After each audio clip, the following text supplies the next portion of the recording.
Ó, então Deixa eu então só- eu quero deixar registrado aqui também Gente, a admiração pelo é só seu uma coisinha, trabalho, como a minha... pelo seu conhecimento. Desde Terra Prometida, tenho visto aí todas os seus vídeos e é sempre muito útil, Ô, Leonardo, não muito só para obrigado. nós atores aqui, mas para a vida, né? Para reconhecermos nosso passado e pensarmos sobre ele. Uma admiração muito grande pelo senhor. Pelo senhor pode ser, né? Senhor, Você, não, eu tô novo Você. ainda. Você, viu? Tá bom. Obrigado, Leonardo. Obrigado, queridos. Vai ser um prazer trabalhar com vocês aqui. Eu só ia pedir uma gentileza a quem estiver administrando para deixar eu partilhar a minha tela aqui, que eu tô com algumas imagens que vai facilitar. Inclusive, pessoal, isso aqui é um bate-papo. Eu vou falando. Até a Suzana mandou para mim umas perguntas aqui, que eu vou tentar responder todas as perguntas aqui, mas pode ser que tenha outras que vocês tenham feito aí. Foi até do Leonardo mesmo, Leonardo. As suas perguntas Isso, aqui, respondê-las todas aqui. Mas eu sei que há outras que talvez podem surgindo aí, tá bom? É um bate-papo, interrompe aí. Rodrigo, eu não entendi não, repete isso aqui, alguma coisa específica que eu não citar aqui, beleza?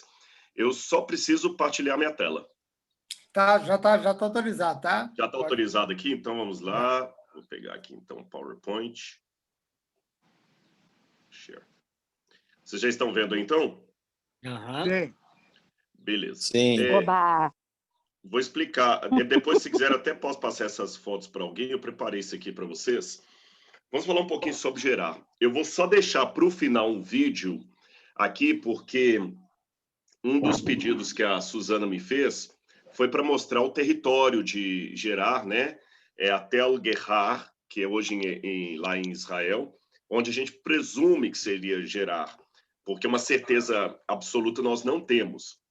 E mesmo essa Tel Gerar, que seria onde seria Gerar, ela não tem uma escavação efetiva ali, tem escavação clandestina, porque Israel, só para vocês terem noção, tem mais de 30 mil sítios arqueológicos ali, e você não tem 10% disso que está explorado.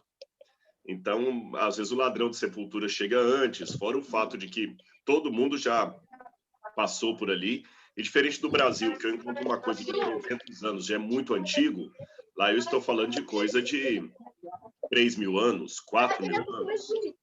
Mas vamos falar um pouquinho sobre Gerar, depois no final eu mostro o sítio arqueológico para vocês, tá bom?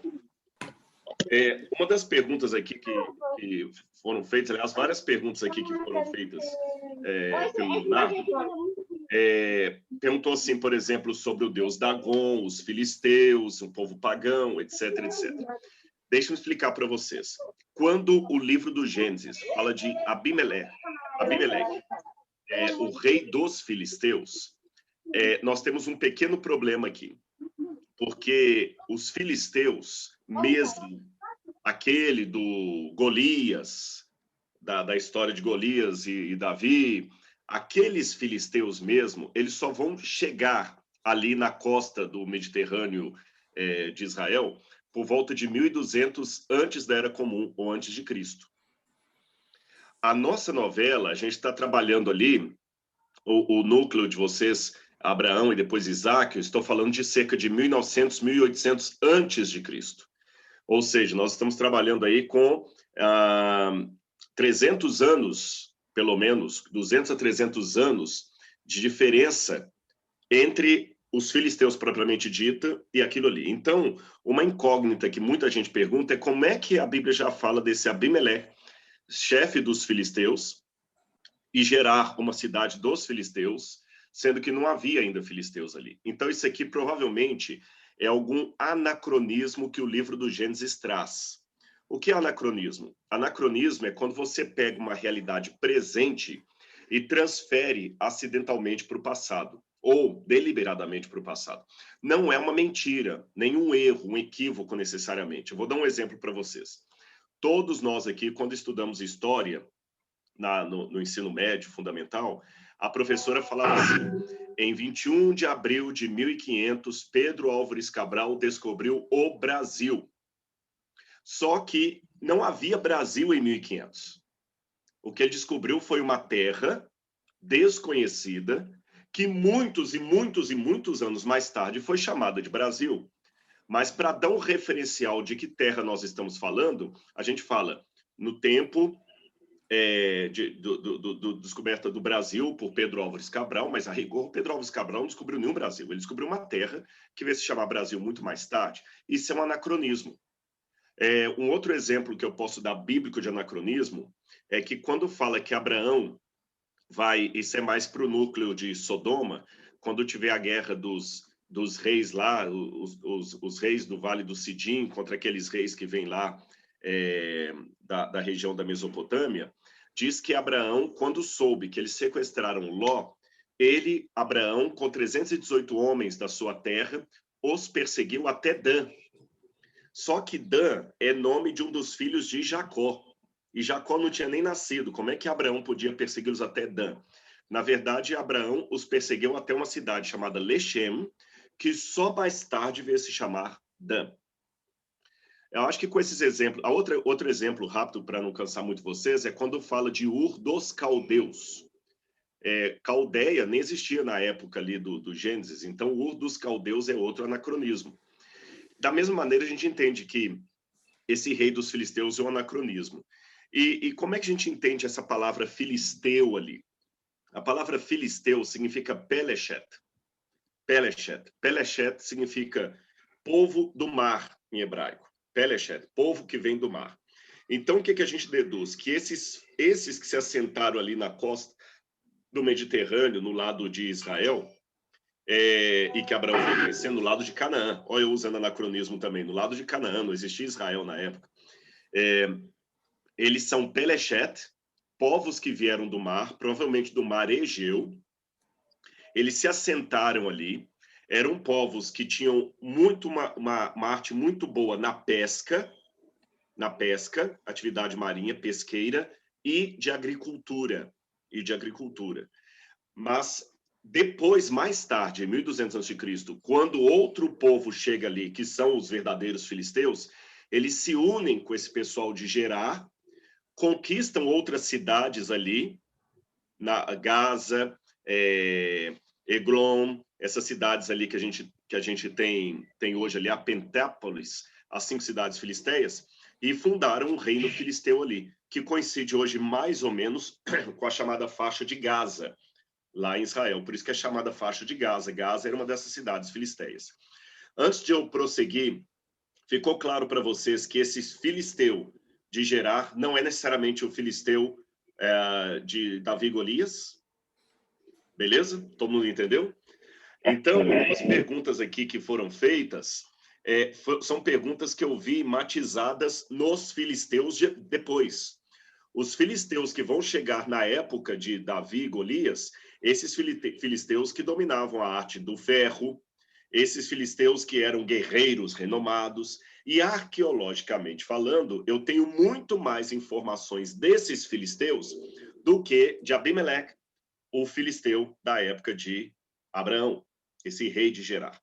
O pouco que a gente consegue levantar é o seguinte: vocês perceberam que Abimeleque aparece 2 vezes ali, né? No caso de Abraão e no caso de Isaac também.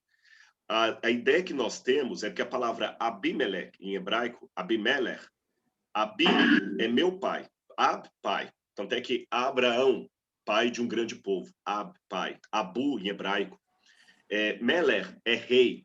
Então, Abimelech significa meu pai é rei. Provavelmente, esse nome Abimelech, ou Abimeleque, como a gente fala portuguesando, seria um título dele e não um nome próprio, assim como os romanos tinham Júlio César, Augusto César, Tibério César, Nero César, Calígula César e assim por diante. Todos os Césares romanos.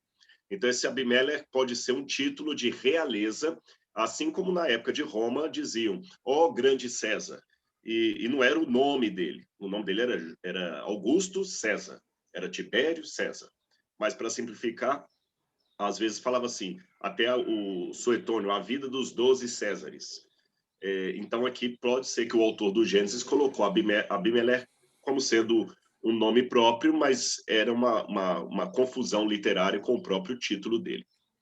Outra coisa que a gente pode pegar muito para entender a cidade de Gerar, eu agora não me lembro se... Talvez vocês possam me responder, porque vocês já devem ter essa informação. Na cenografia, eles tinham me perguntado na época, eu dei as duas opções, eu não sei se eles optaram por fazer a cidade com muralhas ou sem muralhas. Falaram isso para vocês? Não. Não falaram, né? Eu não sei se vai ser uma cidade com muros ou sem muros. O mais correto talvez fosse uma cidade sem muros, tá? Porque pelo que tudo indica, ela não tinha muros. Mas era uma das principais cidades que ficavam ali, mais ou menos ao norte do Negev, do deserto. E eles, por estarem próximos da costa marítima, ainda tinham muitas práticas de pesca, que eles conseguiam salgar esse peixe trazido do Mediterrâneo e guardar esse peixe salgado lá, consumiam muitos frutos do mar, a arte pesqueira, embora eles não estavam bem no litoral ali. E eles tinham uma agricultura muito desenvolvida, provavelmente que eles trouxeram do Mar Egeu, de onde eles vieram. Você sabe, a região toda do Mar Egeu ali é muito vulcânica, então o pessoal tem que aprender a fazer muito com pouca terra. E eles trouxeram um culto que nós temos mais sistematizado nos vizinhos. E quando eu falo culto, isso é importante porque hoje a gente tem a separação de religião de um lado, Estado de outro. Então, nós que somos brasileiros ocidentais, a gente nem gosta de misturar religião com negócio, não gosta de misturar religião com política. Na prática, às vezes, muitos misturam, mas pelo menos na teoria, a gente não gosta de misturar isso. Mas esqueçam essa dicotomia do presente quando estamos falando do passado. Para eles não tinha separação entre o rei e o sacerdote, entre a religião e o Estado, entre a perspectiva de vida deles e os valores religiosos. Então, a religião que eu tenho mais difundida ali e bem documentada é a da cidade de Ugarit, que fica ali na Síria. Mas esse culto de Ugarit, ele espalhou por toda a região de Canaã, porque a gente vê restos dele lá. Então, eu vou dar um exemplo para vocês entenderem. É como se, de repente, eu tivesse, pegando em termos católicos, para dar só meu exemplo aqui, eu tivesse Aparecida do Norte muito bem preservada arqueologicamente falando. Ali em Aparecida do Norte eu encontro livros mostrando como é que é o catolicismo, como é que é a crença católica, a história de Aparecida do Norte, como é que a imagem de Nossa Senhora foi encontrada, aquela coisa e tudo. Ali o catolicismo é muito bem preservado. Eu falo, olha, eu tenho bem sistematizado em termos arqueológicos como era a religião de Aparecida do Norte. E eu não tenho nada praticamente de Minas Gerais ou de São Paulo, mas eu encontro fragmentos da imagem de Nossa Senhora Aparecida em Minas Gerais. Então, o que eu faço? Olha, embora eu não tenha muitos detalhes da religião de Minas Gerais, eu sei que eles tinham ou a mesma religião de Aparecida do Norte ou uma muito semelhante, porque eu encontrei em Minas Gerais fragmentos da religiosidade que eu encontro mais completa em Aparecida do Norte. Essa comparação que eu estou fazendo aqui é para vocês entenderem de onde eu tirei as informações que vou dar para vocês. Esse tablete que vocês veem aí é um tablete chamado Ciclo de Baal, que foi encontrado lá em Ugarit, na Síria. E ele foi decifrado. A gente estuda, geralmente, vou mostrar para vocês. A gente tem, às vezes, eu tenho outro aqui, a gente encontra esses tipos de textos. Esse aqui não, é só para vocês entenderem como é que funciona o trabalho da arqueologia. Isso que vocês estão vendo na pedra, eu tenho aqui, às vezes, só porque eu peguei um, esse aqui não está. Deixa eu ver se esse aqui está.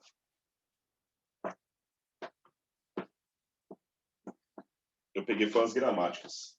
Ah, tudo bem, não estou achando, não tem problema não. A gente pega, geralmente, esses textos cuneiformes que vocês estão vendo aí, tem livros como aqueles que eu estava mostrando lá, que tem os textos.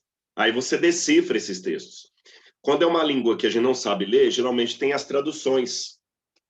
Então, a gente traduz esses textos, lê esses textos, e a partir deles vai montando o dia a dia de uma época que já não existe mais. E a partir desse dia a dia, a gente ajuda a construir os personagens, roupas e tudo mais. Então, vamos lá. O que era o ciclo de Baal?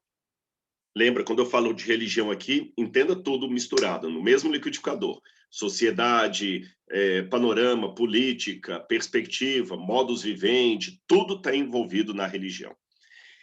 No ciclo de Baal, que está descrito aqui, o deus primordial da cultura de Gerar era Deus El.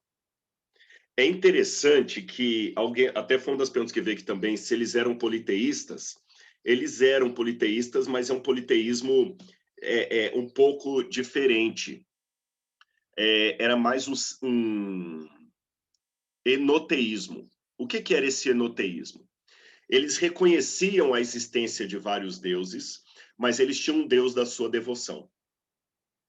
E o deus da devoção deles era Baal, que eu vou mostrar para vocês aqui. Baal. Mas o deus principal que eles acreditavam que existia, que era o pai de todos os deuses, era o deus El. É curioso que quando os judeus vão criar o hebraico e vão cunhar uma palavra para Deus, eles também chamam Deus de El ou Elohim. O mesmo nome que aparece em Ugarit. Esse deus El tinha uma esposa, Ashera, uma consorte dele. Essa esposa Ashera deu à luz a um filho chamado Dagon, que mais tarde vai ser um rei, um deus filisteu, muito importante, mas na época dos filisteus lá na frente. E esse Dagon teve uma consorte também, uma mulher chamada Yam-Nahar. E dessa junção de Dagon com Yam-Nahar, você tem outros dois deuses, Baal e Anat. Baal e Anat. Baal é o seguinte, ele às vezes aparece matando, o Baal ele é morto, isso é interessante, ele é morto pelo deus Mot, que é o deus da morte. Quando Baal é morto pelo deus Mot, o deus da morte, Anat vai lá, prende o deus da morte e ressuscita Baal. E quando Baal sobe triunfante, Baal destrói um dragão, o Lotan, segundo algumas traduções chamam de Lotan, outras chamam de Tiamat, os babilônios vão chamá-lo de Tiamat. Baal luta contra esse dragão. Isso que vocês estão vendo aí é um selo cilíndrico de Ugarit que mostra Baal matando o dragão de 7 cabeças. Aliás, até um parênteses aqui, é curioso que esse mito de uma divindade que ressuscita e mata um dragão de 7 cabeças está em vários contos ali no época do Gilgamesh. Você tem na Babilônia, você tem entre os persas, você tem em todo lugar essa ideia de um deus que morre, ressuscita e mata o dragão. Por exemplo, aqui na Babilônia você tem Marduk, o deus que mata o dragão Tiamat. Quando você vai para a Mesopotâmia, você tem Ninurta matando Lotam. Agora vamos pegar isso aqui para vocês entenderem como é que funciona. Isso aqui também é um outro selo, um cartucho também que foi encontrado da época dos fenícios, mostrando também uma divindade, que provavelmente é o rei Melkart, matando um dragão que é uma serpente do mar. Matando uma serpente do mar. Agora que você sabe que o mito que o pessoal de Gerar acreditava era esse, como é que isso funcionava para eles? Agora começa a entrar na atuação de vocês. Principalmente porque eu sei que vai ter uma sacerdotisa aí. No território de Canaã, ou Israel hoje, não chove depois de março, abril, até novembro, mais ou menos. Nesse período não chove. Não cai uma gota d'água, não adianta, não chove. O final de outubro, início de novembro, que começam as chuvas de outono, depois vem as chuvas de inverno, depois a última chuva de inverno que prepara para a primavera. Mas de abril até outubro, mais ou menos ali, você não tem chuva. Então, na cabeça deles, como Baal era o deus dos trovões, o deus das chuvas e o deus da agricultura, eles entendiam assim, Baal está morto. Porque aquele mito que eu falei com vocês, que o deus Mot, o deus da morte, matava Baal, e Baal é ressuscitado pela deusa Anat, eles acreditavam que esse mito era cíclico, ele se repetia todos os anos. Todos os anos Baal era morto e ressurreto, morto e ressurreto, morto e ressurreto.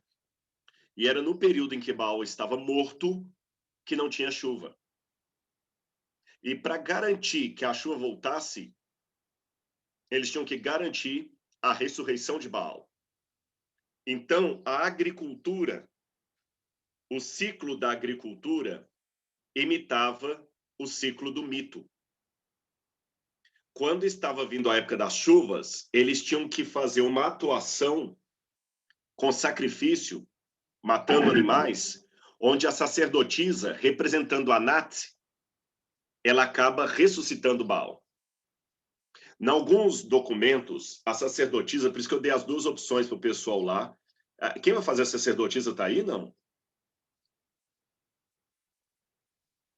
Tá aqui? Tá aqui? Tá. No ciclo lá para o pessoal, eu dei duas opções para fazer a sacerdotisa. Ela pode ser ligada com Anat ou ela pode ser ligada com Áshera. Porque tem alguns fragmentos que tornam Áshera a esposa de Baal, embora ela fosse mãe de Baal ou ancestral de Baal. Então, como tem essas duas linhas aí, e os cultos também, eles mudam de significado de acordo com o tempo, né? Eles vão mudando de significado. Então, Dagon, por exemplo, que era um deus ordinário na época dos filisteus, ele vai ascender como sendo o deus principal. Então, é por isso aí, eu não sei qual foi a escolha final do pessoal da edição, fazer a Anat, fazer a sacerdotisa ligada a Anat ou a Áshera. Qualquer uma das duas que seja, o papel dela é o seguinte: ela é aquela que, através do sacrifício, faz Baal ressuscitar. E quando Baal ressuscita, a ideia é que Baal tem relação sexual com Anat e a semente deles vira as sementes que podem ser caídas na terra. Então, o ato de semear a terra, que agora está molhada, é o ato de semear Anat ou Áshera. E isso é visto através de uma relação sexual dos deuses. Essa relação sexual dos deuses era brindada várias vezes. Então, quando estava chegando a época da chuva, eles tinham que fazer um sacrifício para representar que o deus Mot foi preso e que Baal matou o dragão, e o dragão de 7 cabeças, e agora ele ressuscitou e ele pode dar agricultura para a terra. E depois, quando eles vão semeando a terra, tem que ter sempre cultos orgiásticos, cultos com orgia, com bastante bebedeira, com bastante sexo desenfreado, para que os deuses possam ter repetido na terra o que acontece no mundo dos deuses. Se eles não fizessem isso, não haveria agricultura. Então, por isso que esses cultos vão aparecer. Esse aqui é o deus El, deus cananita, que eu falei com vocês. O do meio é o Baal, e o do canto também é o Baal. Aqui está a deusa Anat. E eu até mandei isso aí para o figurino para ajudar a construir a roupa da sacerdotisa. Só que, assim, normalmente, a sacerdotisa e a deusa ficavam com os seios à mostra. Então, eu sugeri o pessoal lá para fazer algum tipo de bustier, alguma coisa assim, e modificar um pouco o figurino aí. Mas, originalmente, ela tinha essa saia, ela ficava com os seios à mostra, que era o símbolo da grande deusa mãe. E tinha esse processo ali de sexo, toda vez repetindo. Nós não temos informação precisa se havia sacrifício humano entre o pessoal de Gerar. Nós não temos na arqueologia nada que indique isso. Eu não sei se na novela eles vão querer explorar isso ou não. Agora eu não me lembro da parte que eu li lá dos capítulos, eu acho que a Rafa não colocou isso. Deixa eu ver só se tem alguma coisa aqui. O rei tem respeito especial pelos sacerdotes e sacerdotisas? Sim, sim. E, em algumas vezes, o próprio rei pode ser o sacerdote. Ele tem um respeito tremendo por eles. Outra pergunta aqui. Os filisteus eram considerados excelentes guerreiros e tinham um grande poderio militar. Em nossa história, isso não é acentuado. Podemos acrescentar alguma informação sobre esse fato? Os filisteus que eram excelentes guerreiros eram os filisteus que vão chegar depois de 1200 antes de Cristo. Por isso que esses aqui de Gerar não são tão acentuados assim. Os patriarcas Abraão e Isaac tiveram contato com os filisteus, tendo 2 reis deles que chamavam Abimeleque. É possível que o primeiro fosse o pai ou avô do segundo. Quem era o pai do Abimeleque em nossa novela? Eu não lembro, acho que a gente criou esse aí, porque nós não temos a genealogia Nós não sabemos. E eu já falei que Abimeleque pode ser um título real como César. Qual o conceito de dinheiro da época? Em pesquisa inicial, consegui informação de que 1.000 ciclos de prata entregues por Abimeleque a Sara e Abraão correspondem atualmente ao valor de 62 mil reais, que poderiam comprar 33 escravos naqueles tempos. Por outro lado, Judas traiu Jesus por 30 ciclos ou moedas de prata, o que, segundo o mesmo raciocínio, daria 2.016 reais. Podemos debater sobre isso? Eu tenho dificuldade em fazer cotação de valores antigos para os valores atuais, porque cada fonte que você pega dá um valor diferente e o dólar varia de preço, o real varia de preço, é muito complicado. Mas eu posso colocar para vocês o seguinte: quando fala ciclos de prata, não eram moedas. Não eram moedas. José, por exemplo, quando ele fala que ele foi vendido por 20 ciclos de prata, não eram 20 moedas. A moeda só vai ser inventada pelos lídios no 8º século a.C. Antes disso, não eram moedas que eles usavam pequenos pedaços de metal, de prata ou de ouro. Eles usavam esses pedaços de prata ou de ouro, e a partir desses pedaços de prata ou de ouro que eles faziam as transações comerciais. Então, como é que era o esquema? Vamos supor que eu queira vender um vaso como esse aqui, tá bom? Aí eu falo que por esse vaso eu quero 2 ciclos de prata. O ciclo era um peso. Era um peso. Então você colocava o equivalente ao peso de 2 ciclos aqui, num prato da balança. No outro prato da balança eu ia colocando prata suficiente até inteirar 2 ciclos.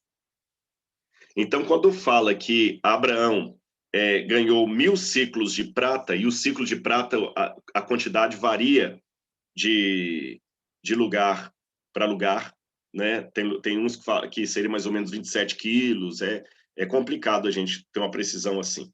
Mas seria então um peso equivalente a 1.000 ciclos de prata. Agora, a gente pode ter uma referência o seguinte: quando José do Egito vai ser vendido, e não é muito tempo depois, ele é vendido por 20 ciclos de prata. Então, a conta é um pouquinho diferente da que foi feita aqui. José foi vendido por 20 ciclos de prata para uma tribo de ismaelitas. Levando em consideração que José foi vendido às pressas... Pois não?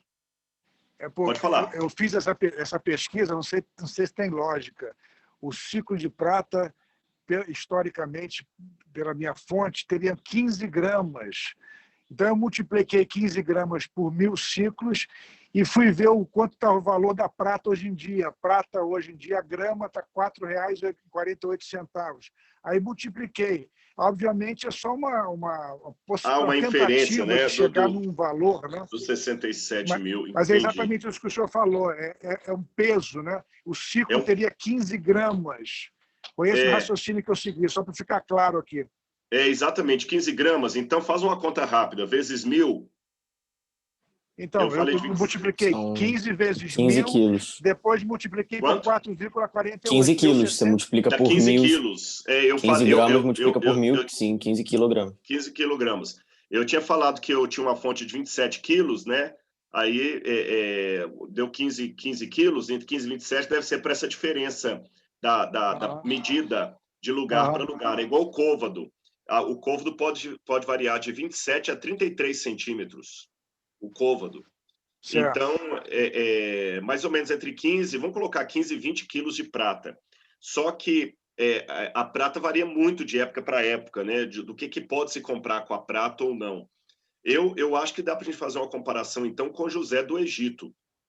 José foi vendido por 20 ciclos de prata. Supondo que os irmãos dele o venderam por uma bagatela qualquer ali, na pressa e tudo mais, que um escravo valesse aí uns 40 ciclos de prata, então você vê que dá para comprar aqui muito. Não, eu tô achando que Abimeleque deu um dinheirama para Abraão e Sara. Mas é isso mesmo. Uma loucura de dinheiro, uma comparação absurda. É isso mesmo. Ele queria a Sara de qualquer jeito. É isso mesmo, mas a ideia é o exagero mesmo. Tanto é que mas aí eu acho que não entra a culpa dele também agora, quer dizer, porque o cara também ele está culpado por ter desejado essa mulher, ele ouviu lá, Deus veio falar com ele, então ele quer se livrar de qualquer tipo de problema, né?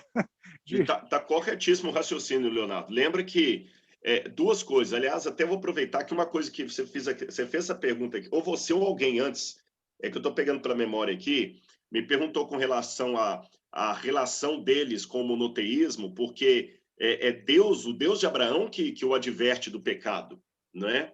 E aí, como é que funciona isso? Então, vou até aproveitar essa deixa para responder isso aqui. Em primeiro lugar, eles viviam numa sociedade muito mercantilista em termos religiosos. Você quer falar, Leonardo? Falhou aqui, eu não te ouvi.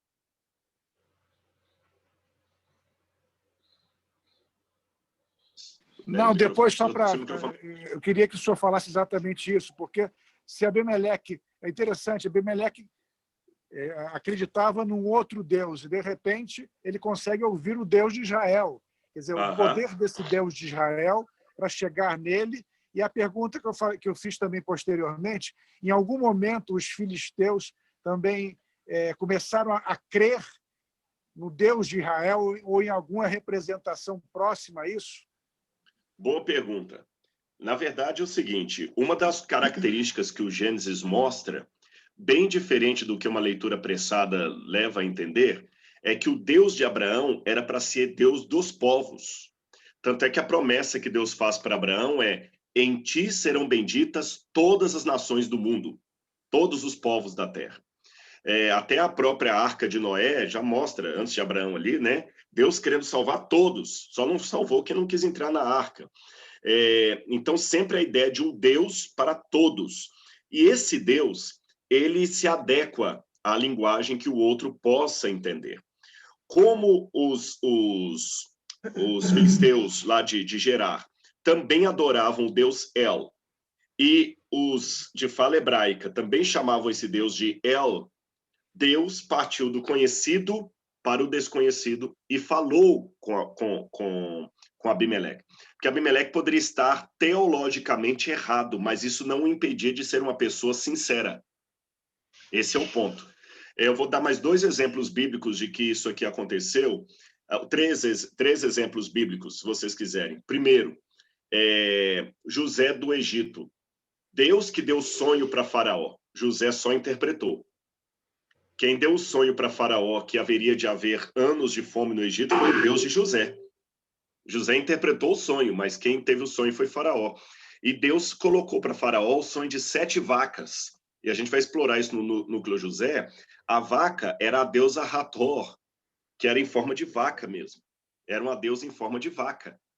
Então ele viu, e no livro dos mortos você tem 7 vacas gordas com um touro celestial representando a fartura do Egito, e 7 vacas magras sem o touro celestial representando a fome no Egito. Então quando ele viu 7 vacas gordas sendo engolidas por 7 vacas magras, foi um símbolo da religião de Faraó dado pelo Deus de José. Segundo exemplo da história, o rico e Lázaro.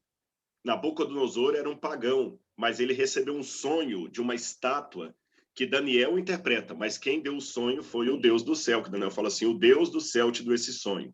E representando agora a novela Jesus, quando Jesus está sendo punido, vem a esposa de Pilatos, outra pessoa pagã, que não era judia, a esposa de Pilatos fala com Pilatos: eu tive sonhos essa noite por causa desse homem. E os magos vêm do Oriente. Então, tem até uma beleza espiritual nisso aqui, que Deus não é um Deus de bairrismo, ele não é um Deus de sectarismo, ele é Deus de todos. E ele vai a todos numa linguagem que eles podem entender.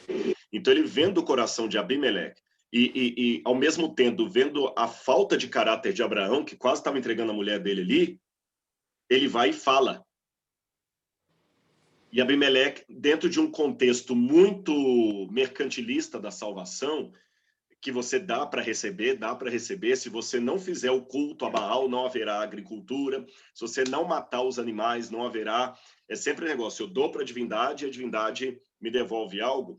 Então, para ele ter certeza que a culpa dele estava perdoada, ele entregou dobrado, triplicado. Foi muito dinheiro que ele deu para Abraão. Respondido esse ponto aí, Leonardo? Ficou claro? Não, ficou claríssimo. É porque eu achei interessante justamente um povo que crê em uma determinada divindade e, de repente, consegue se comunicar, receber um comunicado. É interessante porque o sonho de Abimeleque começa com Sara falando para ele, né? Só no último trechinho é que efetivamente Deus interfere e aí realmente o Abimeleque fica muito temeroso. Aí a pergunta que eu fiz em seguida é se os filisteus temiam a morte. Porque se Deus vem e fala para você que você vai morrer, mas você não teme a morte, então tudo bem, não temo a morte, vou pegar essa mulher e vou ficar com ela para mim.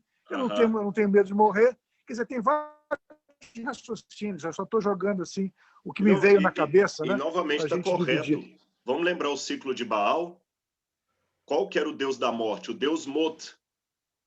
E o deus Mot conseguiu matar o deus Baal.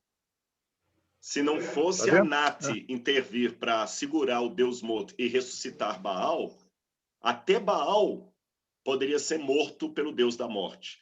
Então, tanto é que uma coisa interessante, vocês viram aqui que eu mostrei aqui a deusa Nati, mostrei o deus El, o deus Baal, mas eu nunca encontrei uma imagem do deus Mot. Os filisteus, o povo de Gerar, tinha tanto medo do deus Mot que eles não faziam nem imagem dele, nem o cultuavam. Apenas registravam a sua existência, mas eles não o cultuavam. Nem a imagem dele você encontra. Rodrigo, posso fazer uma pergunta? Até duas. Deixa eu só abrir que eu não estou vendo quem está falando. É a Sula, eu sou... Tudo bem, não Sula? Está aberto? Agora sim, não é porque o meu só mostra 3 de cada vez aqui. Agora eu sou a sacerdotisa Kirá. E, na verdade, o Deus que a gente tem lá é o Dagon. Ficou estipulado que eu sou a sacerdotisa de Dagon. Ou seja, o palácio, Abimeleque e todos nós somos... a gente está cultuando Dagon ali, que para nós foi passado que é o Deus Peixe. Inclusive, hoje e não é o peixe. Eu já corrigi isso com eles. Isso eu já corrigi. Eu já corrigi isso com o pessoal lá. Não é o peixe, não. Porque, eles ainda estão passando hoje eu fiz uma prova de roupa que botaram peixe na minha roupa. Não. Eu vou ligar com urgência depois para o pessoal lá. Ganhei um cinto de peixe hoje. Não. Eu ainda falei com eles, gente. Dagon não é peixe. E eles me mandaram aqui perguntar sobre isso. Terminada a nossa reunião aqui, eu vou... Estou cheia de concha, um colar com muitas conchas, parecendo uma Iemanjá. Não. Eu até já mandei para eles como é que seria. Não, olha, foi bom você ter falado isso, Sula. Terceira prova de roupa, então, porque aí, como o Leonardo está perguntando tudo isso, se você está falando tudo desses outros deuses, o deus do nosso palácio, vamos dizer assim, é o Dagon. E aí você está falando que o Dagon, aí você não falou nada dele, né? O Dagon, primeiro que ele só vai destacar na época dos outros filisteus lá. E segundo, que até o Dagon dos filisteus, no passado eles pensavam que Dagon era peixe. Mas porque a palavra Dagesh, em hebraico, significa peixe. Mas Dagon não é o deus peixe. Nossa, eu vou ligar para eles lá com urgência. Eu te agradeço, Sula, por ter me falado isso aí. Acabei de provar, todo o meu figurino é de conchas e ganhei um cinto de peixe hoje. Não, assim que terminar aqui, eu vou ligar com urgência para eles lá, viu? Para a gente corrigir isso aí. É isso que eu ia até te perguntar, porque como o Leonardo está falando isso, de como... porque o palácio todo, vamos dizer, se o rei também tem essa reverência com o sacerdote, o palácio, vamos dizer, o rei e a rainha também teriam essa... o deus deles seria o deus Dagon, até que... Não é isso? Mas é Baal. Nossa, mãe, eu vou correr atrás disso aqui, viu? Obrigado por ter me alertado, eu vou correr atrás disso aqui. Posso falar uma coisa? Não será porque os filisteus é um povo que veio do mar, que você falou no começo da conversa, que tem uma referência a isso? Mas é que o Dagon, ele vai vir bem mais tarde na história, sabe? É como se eu colocasse... Vou dar um exemplo católico. Eu estou dando exemplos católicos, gente, não é nada criticando, é só para fazer uma comparação com uma cultura que o brasileiro conhece mais. É como se eu colocasse numa novela do descobrimento do Brasil os católicos que chegaram ao fazer a missa no Brasil, colocando uma imagem de Nossa Senhora Aparecida ali no altar. Não faria sentido, porque a Nossa Senhora Aparecida depois. é bem depois. É como se eu colocasse os católicos com a imagem de Nossa Senhora Aparecida ali em Porto Seguro. Tá. Outra pergunta, Rodrigo, porque lá em Gerar não era uma região seca, porque eles cavavam poços, né? A fertilidade que vem quando Abimeleque fica bravo, com a prosperidade de Isaac e tudo, é uma terra que precisava cavar poços. Exatamente. Mas eles estavam perto do mar e essa terra era seca? Como é que é isso? É o seguinte, deixa eu ver se eu tenho um mapa aqui fácil para mostrar para vocês. Só um segundinho, eu vou pegar um mapa aqui.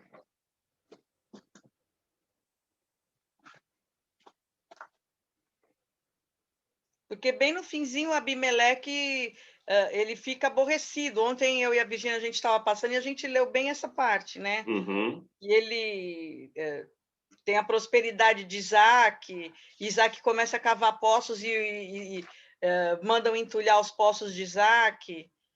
Por que Isso tem mesmo. isso, de entulhar os poços? Aqui, eu não achei aqui vou pegar um mapa qualquer aqui, ó. Esse mapa aqui, ó, não sei se dá para vocês verem. Tá conseguindo ver? Eu vou fazer melhor. Eu vou pegar no YouTube um mapa aqui, no Google Mapa aqui, fica mais fácil. Vamos ver aqui. Vou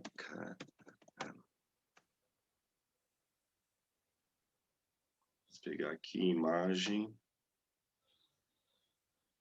Vou pegar qualquer um aqui.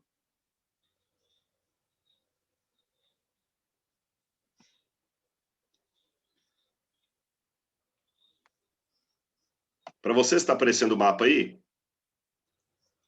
Não? Então eu vou ter que partilhar essa tela também. Eu partilhei a outra. Deixa eu voltar aqui agora para partilhar essa tela. Como é que eu faço agora? Ele não está me dando a opção de partilhar a tela?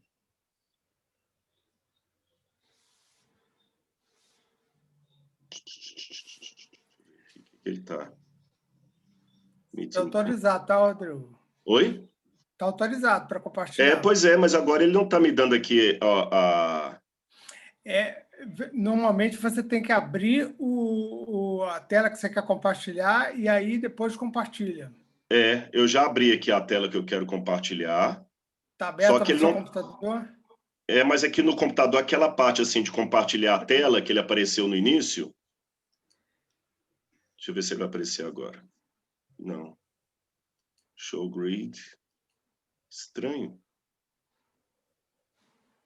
Não tem uma opção New Share? New Share, pois ele sumiu aquela opção que tinha no início de compartilhar a tela. Deixa eu ver só se está aqui, ó. Meeting Control. Achei aqui, ó. New Share. É que ele foi lá para cima. Agora vai compartilhar, agora vai dar certo. Pronto. Agora vocês estão vendo? Foi. Ó, essa cidade, esse mapa aqui não é o mapa da época, não, tá? Mas a cidade de Gerar, ela estaria mais ou menos por aqui, ó. Mais ou menos por aqui, onde eu estou apontando com a mãozinha. Então, daqui para o mar, você tem mais ou menos não é longe, não, uns 20, 30 quilômetros. Mais ou menos uns 20, 30 quilômetros daqui para cá. Porque eu estou calculando que daqui até aqui tem mais ou menos uns 130 quilômetros. Então, eu estou julgando que daqui deve ter uns 20, estourando 30 quilômetros. Mar da Galileia? Não, mar Mediterrâneo. Mar da Galileia está lá em cima. Mar da Galileia está aqui, ó. Porque isso aqui é o seguinte, Israel é um corredor. Aqui é um corredor de montanhas, aqui é outro corredor de montanhas. Aqui eu vou ter que mostrar nesse mapa para ficar mais fácil para vocês. Olha aqui como é que é o Israel. Tá vendo aqui, ó? Fica de cabeça para baixo. Ó, é uma cordilheira montanhosa de um lado, uma cordilheira montanhosa do outro, e aqui no meio tem um profundo vale, que vai descendo, descendo, descendo, até o Mar Morto, que é o ponto mais baixo da Terra. Então, o Mar da Galileia fica aqui em cima. Aqui você tem uma cadeia montanhosa, que são as montanhas da Galileia, aqui você tem as montanhas da Samaria, aqui você tem as montanhas da Judeia. Aqui você tem as montanhas de Moabe, Edom, Moabe, Amnon, estão aqui os moabitas, estão do lado de cá. Deixa eu ver se eu estou fazendo certo. Gente, eu fiz o contrário aqui. Ó. Aqui estão as montanhas de Moabe e tudo mais. Aqui estão as montanhas da Galileia, montanhas da Samaria, montanhas da Judeia. Aqui começa o deserto do Negev. E Gerar está justamente aqui, assim, olha, mais ou menos aqui, perto do deserto do Negev, entre o deserto do Negev, o deserto da Judeia e mais ou menos uns 30 quilômetros do mar Mediterrâneo. É o que está nesse mapa aqui, ó. Aqui já é o território filisteu, ó, da Pentápolis, né? As 5 cidades, Ecrón, Ashdod, Ashkelon, Gaza. E por aqui, mais ou menos, estaria Gerar, entre o futuro território dos filisteus e dos israelitas. E aqui eu estou falando de uns 15 quilômetros de Beersheba, onde estava Isaac, onde vai ter o problema dos poços ali, que ele vai... Então é tudo muito pertinho, muito pertinho. Agora, essa região aqui, ela é desértica. Tanto é que em Beersheba você tem um poço ali da época abraâmica até hoje, e esse poço tem 77 metros de fundura para chegar no nível da água. 77 metros. Então é muito fundo para alcançar a água. É muito fundo. Era uma trabalheira danada. Respondida essa questão da localização aí, pessoal? Respondi. Rodrigo, eu posso fazer uma pergunta? Até 2, por favor.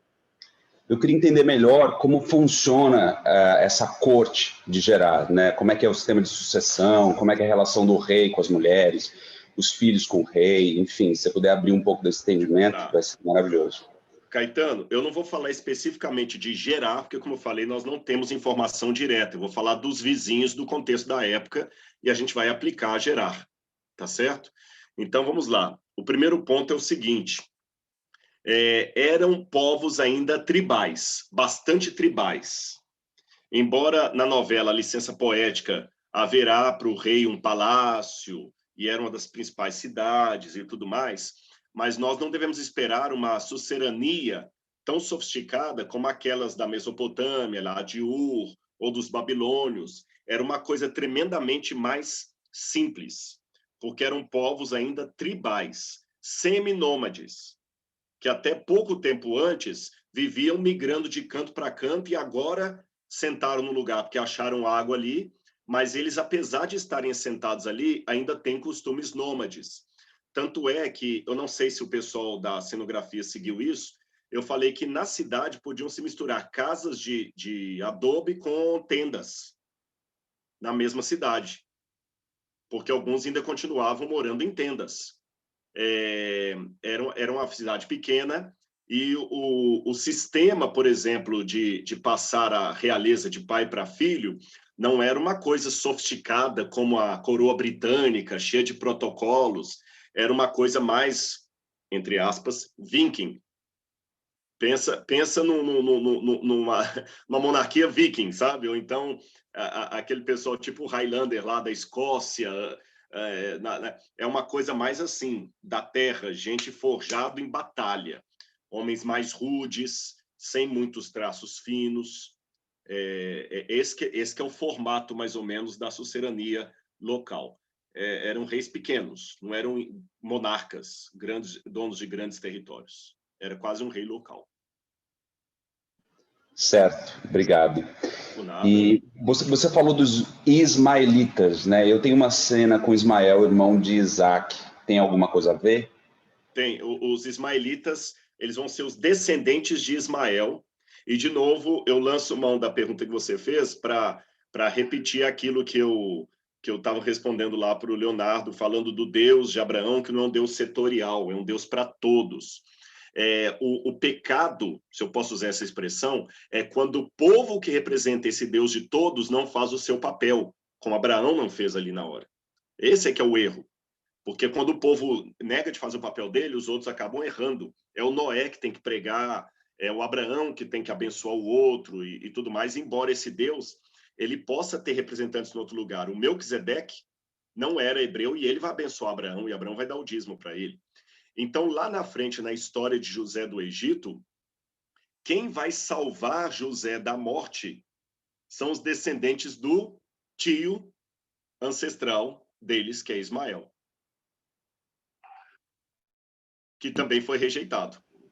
Ismael é rejeitado, a Agar era egípcia, Ismael vai embora, Abraão expulsa Ismael, mas Deus promete a Abraão que ele ia fazer de Ismael uma grande nação. E realmente os descendentes de Ismael se tornam grandes comerciantes. E por ironia das ironias, vai ser um descendente do filho rejeitado de Abraão que vai salvar o filho predileto de Jacó.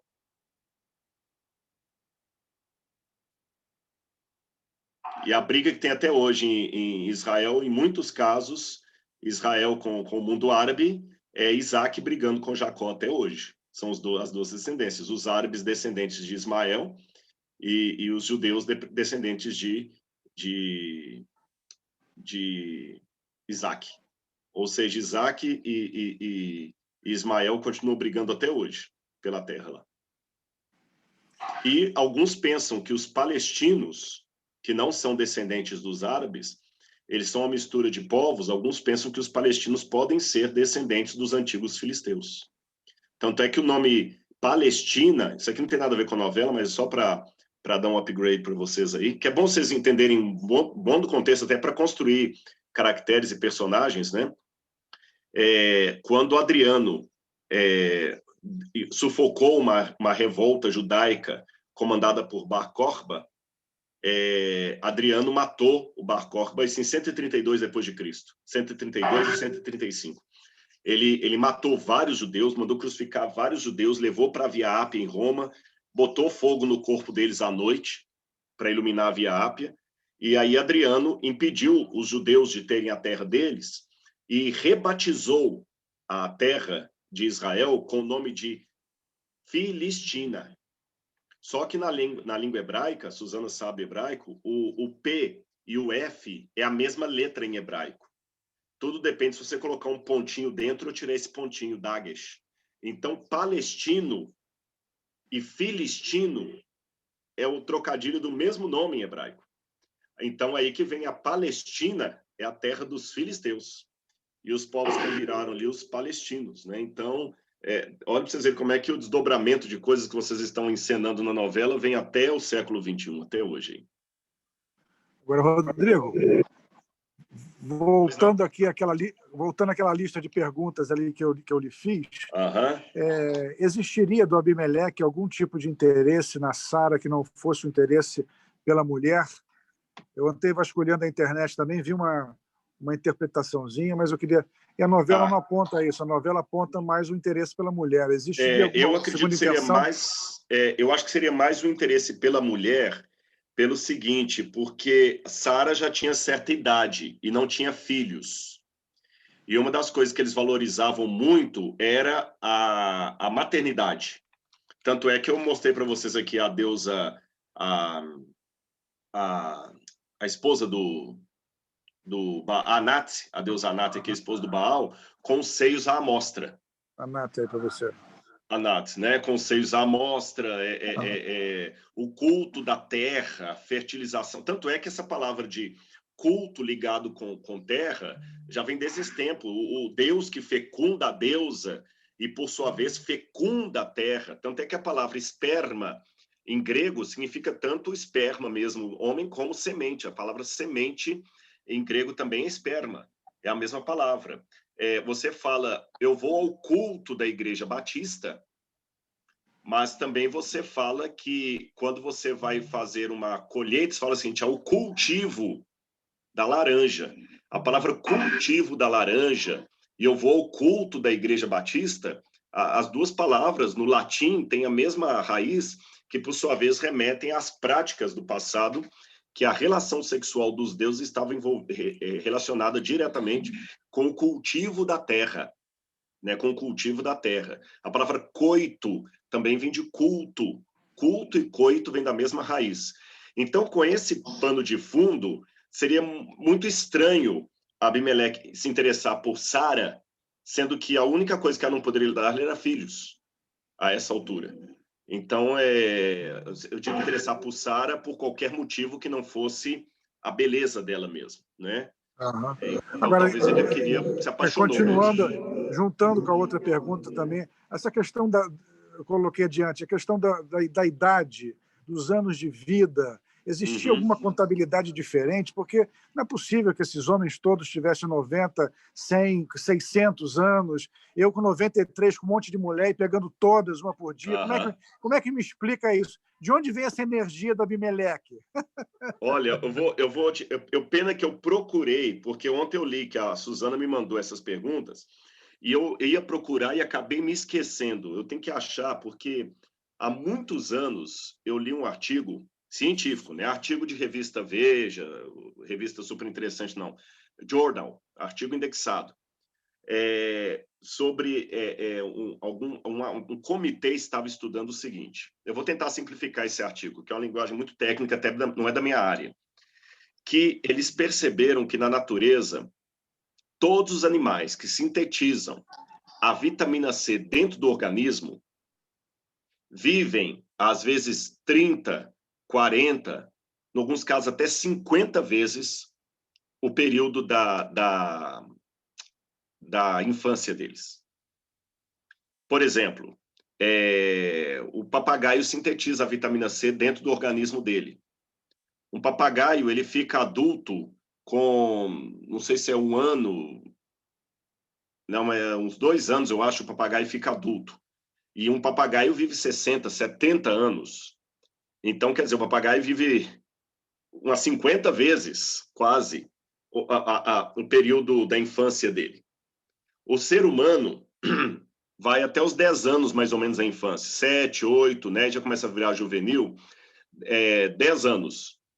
Mas nós não conseguimos viver nem 10 vezes a nossa infância, porque você com 50 anos já está capenga, 70 anos já está capenga, alguma coisa assim, tudo mais, né? Então, aí eles perguntaram, se nós sintetizássemos a vitamina C dentro do nosso organismo, não aconteceria com o ser humano o que acontece com esses animais, nós teríamos a nossa infância multiplicada por 30 vezes, 40 vezes, e eles chegaram à conclusão que, até fazendo todo o mapeamento humano, é curioso que nós sintetizamos 4 das 5 enzimas necessárias para a vitamina C. E a 5ª enzima, embora nós não a sintetizemos, ela está atrofiada dentro de nós. Então, esse artigo levantou a possibilidade, porque a vitamina C hoje eu pego dos alimentos, eu pego da banana, da laranja, dos cítricos, etc. Mas eles levantam a possibilidade se o ser humano, no passado, sintetizou a vitamina C dentro do organismo, os nossos ancestrais poderiam viver 2, 3 séculos com muita facilidade. E com isso eles até explicariam numa linguagem da evolução das espécies, numa linguagem darwinista, por que a humanidade conseguiu sobreviver num mundo tão caótico, porque para quem acredita na teoria de Darwin da evolução das espécies, que você coloca o ser humano existindo há pelo menos 270 mil anos, mas a escrita, a tecnologia, a invenção da roda só foi acontecer 3.100 anos de Cristo para cá. Quer dizer, se nós temos 270 mil anos de raça humana aqui na Terra, e só de 5 mil anos para cá, que nós temos roda, escrita, fogo, como é que o ser humano sobreviveu esse tempo todo, sendo que nós não temos garras, nós não temos a velocidade do guepardo, nós não sabemos escalar? Como é que nós sobrevivemos? Então, ele acredita que o ser humano sintetizava vitamina C e nos possibilitaria viver séculos e séculos e séculos. Agora, o que aconteceu, segundo esse artigo? 2 fatores mudaram bastante o cenário. Uma mudança climática na Terra, uma mudança climática muito séria, e uma mudança no hábito alimentar humano. Essas 2 mudanças causaram uma alteração genóptica não sei se existe essa expressão, no nosso organismo, e nós, então, passamos agora a não mais sintetizar a vitamina C. Isso diminuiu peremptoriamente a nossa expectativa de vida.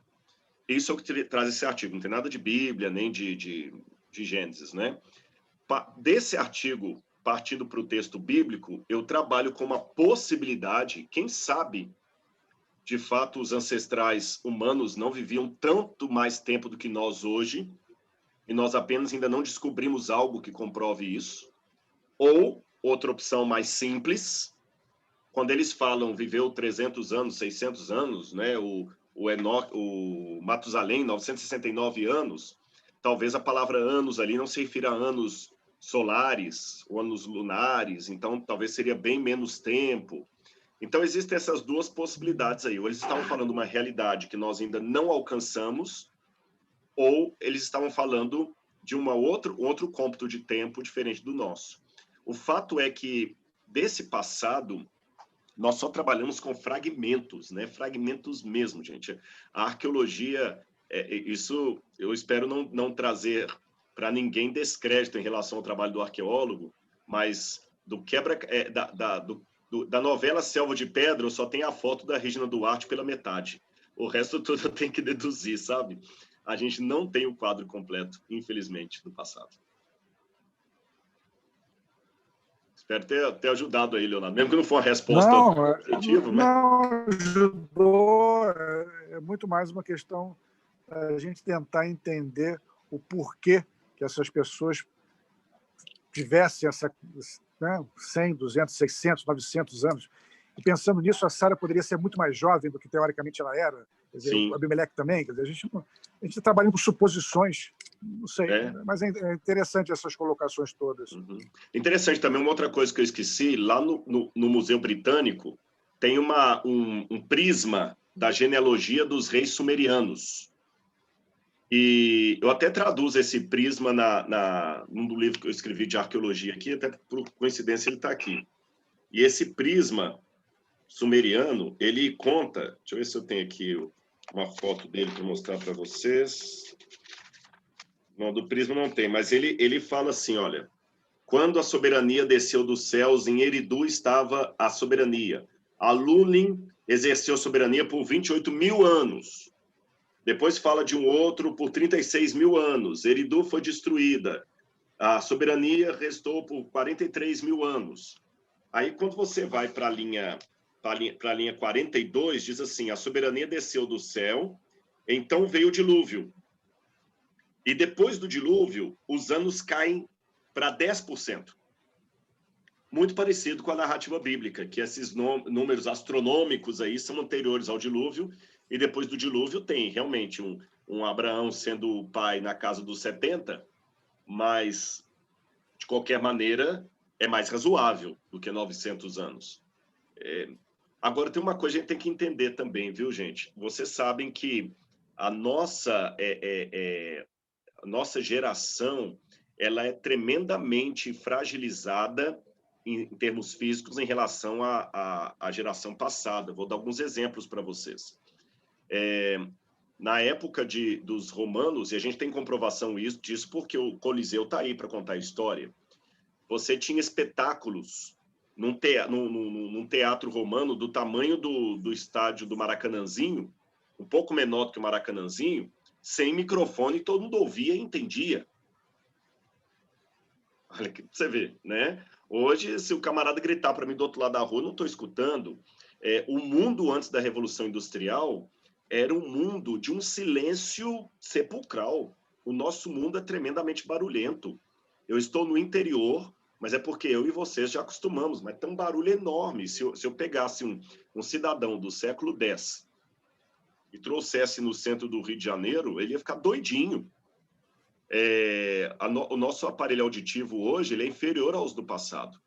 A nossa qualidade de vida, de vista, é inferior às do passado. A nossa memória também, porque como os livros não tinham disposição, hoje eu tenho um monte de livro aqui atrás, as pessoas não tinham livro assim em casa, à torta e à direita, tinha que memorizar. Olha as pedras que construíram as pirâmides do Egito para carregar aquilo ali, a gente já sabe a técnica. Mas hoje, se eu colocar 10 mil trabalhadores braçais ali, eles não constroem as pirâmides com a mesma tecnologia. Não tem como. Eles tinham muito mais força física do que nós. A gente anda muito de carro, come muito alimento industrializado, alimentação hiperproteica, carne todo dia, déficit de atenção, sabe? Agora nós estamos assoberbados com o celular, com tanta coisa. Nós não temos a qualidade de vida que eles tinham no passado. O trigo de hoje não é o trigo do passado. Tanto de problema que o trigo traz hoje, alergia alimentar. Então, realmente, vocês estão apresentando para o público em casa uma realidade sociocultural e ambiental que hoje virou um doce sonho, porque não temos mais. Rodrigo, acho que eu já perguntei demais, mas para finalizar a minha participação aqui... Não, tranquilo, questão, estou aqui para responder. Primeiro, se esse Abimeleque é um homem justo, ele, num primeiro momento, ele condenaria o Omar, né? E depois ele não condena o Bashir. Duas questões. E a segunda questão também, essa formatação da corte, a Nájila, que a Virgínia está aí nos assistindo, a Nájila, ela ocuparia verdadeiramente o lugar de rainha, ele a considera esta rainha, ele tem esse respeito por ela dentro da corte pode representá-lo como ela fez na cena em que ela recebe Abraão, senta no trono de rainha. Como é que é essa estrutura familiar ali? É dessa forma mesmo, é tranquilo assim? Olha, isso aí, essas três questões que você colocou, como nenhuma delas está na Bíblia e eu não tenho elementos da época detalhados, a gente deixou tudo aí na licença poética. Tudo isso aí ficou na licença poética. No passado, se eu fosse usar a rigor no passado, a mulher nem apareceria para receber, porque é um sistema bem patriarcal, no sentido bem machista da palavra, sabe? A mulher nem apareceria. Mas vocês sabem que, às vezes, o lado do historiador tem que deixar um pouquinho a licença poética aparecer, senão fica até sem graça para o público, né? Ninguém morre como a Elizabeth Taylor interpretando Cleópatra, mas a cena dela ficou nostálgica, né? Ninguém está no deserto como o Moisés dos 10 Mandamentos lá, com aquele... Eu estou falando do filme, né? Aquele cabelinho todo dos anos 50, se eu não me engano. Eu esqueci quem que é o ator lá que fazia, gente, o Moisés lá, clássico. Você vê que o cabelo, aquela ventania, o cabelo está todo durinho ali, todo. Mas, às vezes, a gente tem que colocar um pouquinho de Photoshop na história, senão o público não entende em casa. E pode até criar um torpor, assim. Então, isso aí tudo ficou na base da licença poética. Se fosse ao pé da letra, a mulher nem apareceria em público. Assim, quanto à justiça dele também, a questão de pai com filho também, tudo isso temos que levar em consideração. Era um conflito de sentimentos que estavam ali em jogo. Não, e mais uma vez entra a licença poética, porque ele não mata Bashir por conta da intervenção da mãe, Íris, né? Que exatamente. Uma sociedade patriarcal imagina que isso aconteceria. Exatamente, exatamente. Licença poética. Pessoal, pode perguntar aí. Alguém não, queria te agradecer. Vou botar mais uma barba aqui.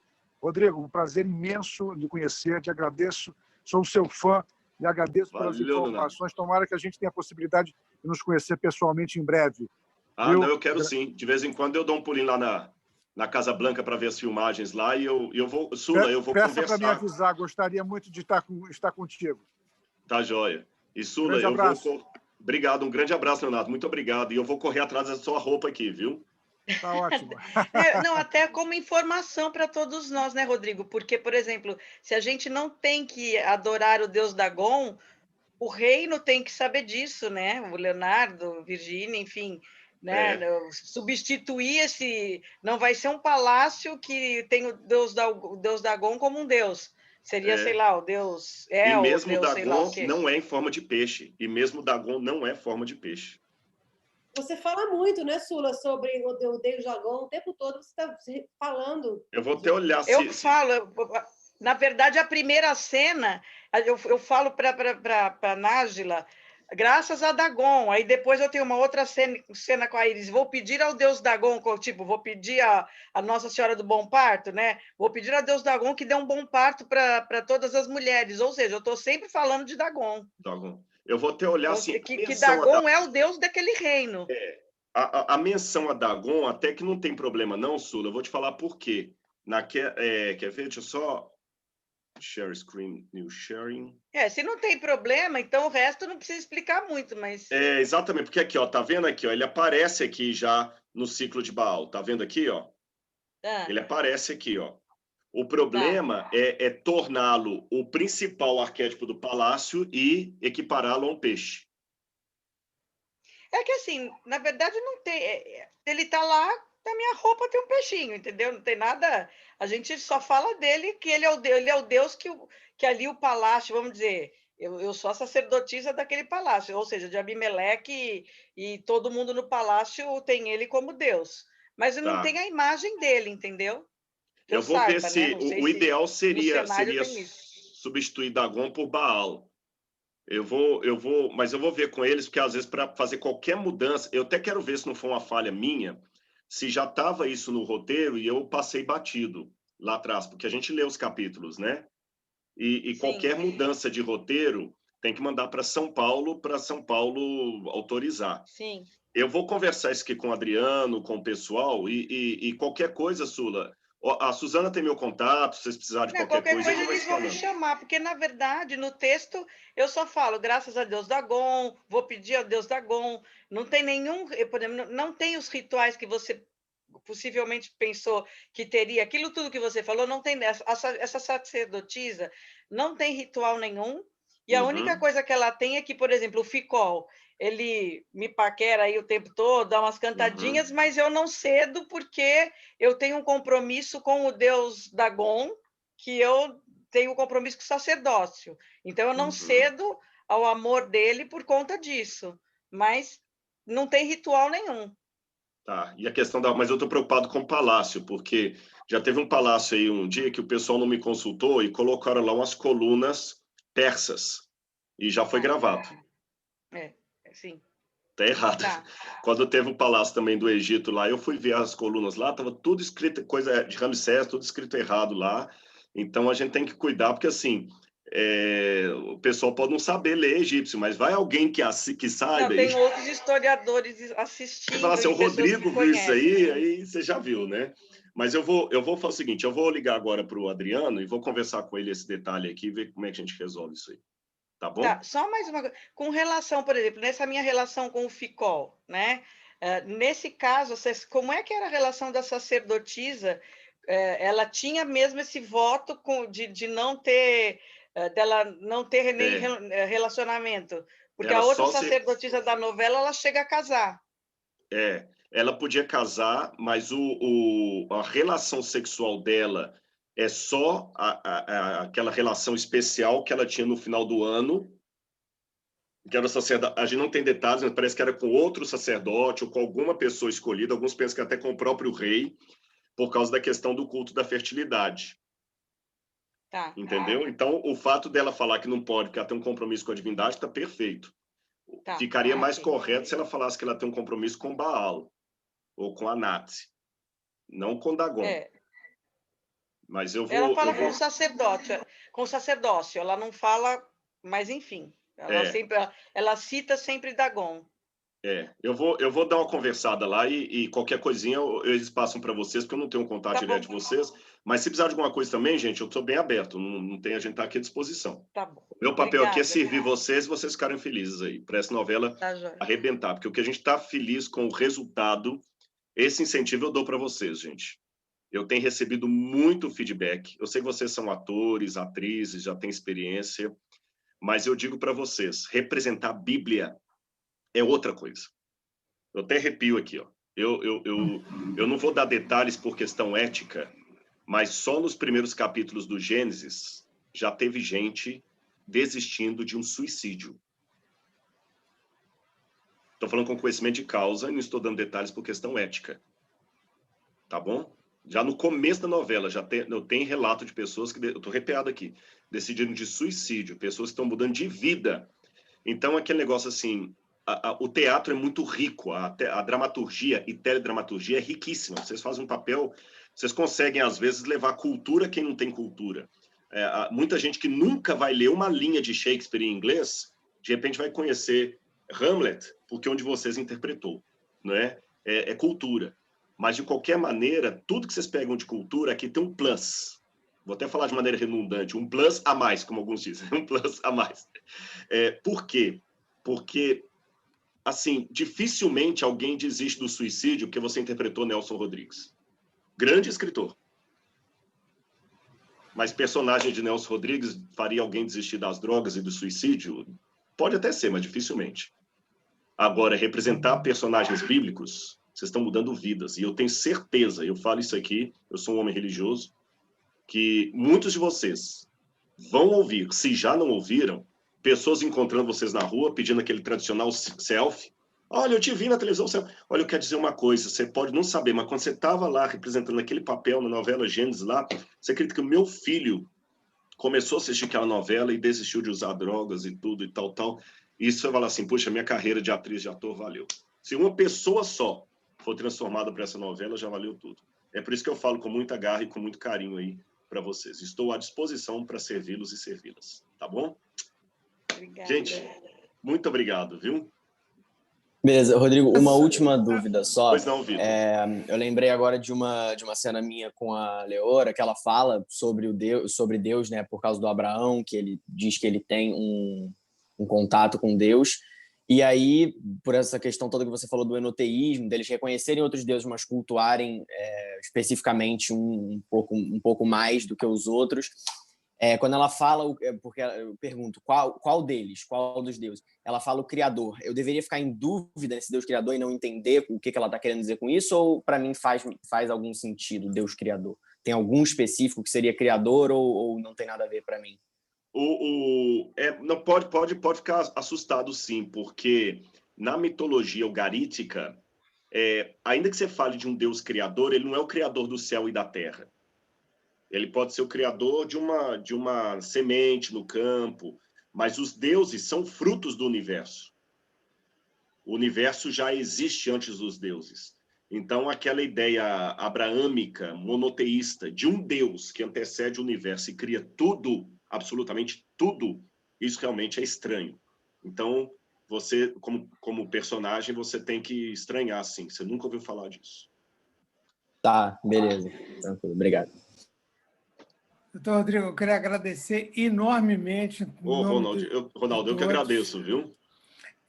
Gostaria de contar com a sua participação. Eu e a Vera Freitas, que está presente aqui na reunião também, nós estamos aqui pegando carona nesse grupo que a Suzana teve essa iniciativa maravilhosa de aproveitar essas informações, colher essas informações com você. E nós gostaríamos de contar numa outra oportunidade. Eu vou entrar em contato. Pode entrar em contato? Pode, você tem meu número. Você tem lá, Vera, se precisar também, fique à vontade. Marcamos outras reuniões aí com a galera. E vou deixar essa reunião que foi gravada, estou interrompendo.